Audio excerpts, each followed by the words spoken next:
Hi, this is Williams. Today we're going to talk about non-photoblue pencils.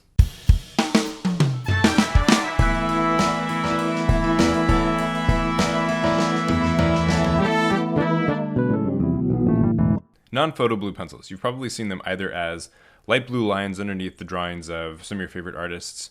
Maybe you've seen them as an art supply that's occasionally on supply lists of people making cartoons and comic books.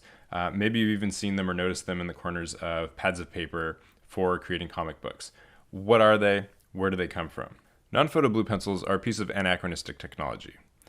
Originally, they were a necessary part of the process when reproductions were done with large machines called photostats or photocopiers. Both of these photographic processes involved using a blue filter which could eliminate the blue on the final product. So whatever lines were drawn in blue, when the thing was finished, all you saw was the finished line work.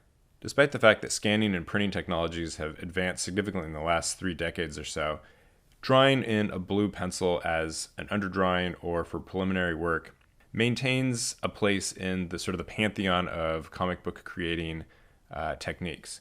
So you'll commonly see it used as an underdrawing. Part of that reason is it's extremely easy to remove that blue line in Photoshop using a very simple adjustment called threshold. I hope this was helpful. Bye.